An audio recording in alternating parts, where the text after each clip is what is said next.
চলমান বিপিএলে গ্রুপ পর্বের শেষ ৩ ম্যাচে জয় তুলে নিয়ে প্লে অফের লড়াইয়ে টিকে রয়েছে দুর্বার রাজশাহী। আর এই ৩ জয়ই যেন গলার কাটা হয়ে দাঁড়িয়েছে ফ্রাঞ্চাইজিটির। কারণ গ্রুপ পর্বের তাদের ম্যাচ শেষ হলেও তাকিয়ে থাকতে হবে খুলনা ও চিটাগংয়ের দিকে, যার ফলে টিম হোটেলে বসেই অপেক্ষা করতে হচ্ছে ক্রিকেটার ও টিম ম্যানেজমেন্টকে। কিন্তু হোটেল ভাড়া দেওয়া কঠিন হয়ে দাঁড়িয়েছে দলটির জন্য।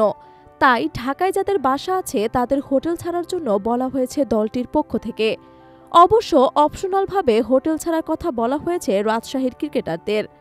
দলের বিশ্বস্ত একটি সূত্র এই তথ্য নিশ্চিত করেছে। রাজশাহী দলের ঢাকায় বসবাস করা ক্রিকেটারদের অন্যতম হলেন এনামুল হক বিজয় এবং অধিনায়ক তাসকিন আহমেদ। তাই এই বিষয়ে জানার জন্য বিজয়ের সঙ্গে যোগাযোগ করার চেষ্টা করা হলে ফোনে তাকে পাওয়া যায়নি। তবে বিষয়টি পরিষ্কার করছেন তাসকিন জানান, আমি এখন বাসায় আছি, একটু পরে হোটেলে যাব। তবে ম্যানেজারের সঙ্গে কথা বলে যতটুকু জেনেছি, হোটেল ছাড়তে বাধ্য করছে এমন না বিষয়টা। আমাদের যেহেতু ম্যাচ নেই ৫ দিন, তাই বলা হয়েছে কেউ চাইলেই বাসায় যেতে পারে। বিষয়টি এত সিরিয়াস কিছু না। এদিকে গতকাল চেক বাউন্সের ঘটনায় আলোচনায় ছিল ফ্রাঞ্চাইজিটি। এই বিষয়ে তাসকিনের কাছে জানতে চাওয়া হলে তিনি বলেন, হ্যাঁ, এটা সত্য, আমরা এখনও টাকা পাইনি। তবে আমাদের একটি ডেট দিয়েছে ম্যানেজমেন্ট, সেই পর্যন্ত আমরা অপেক্ষা করব।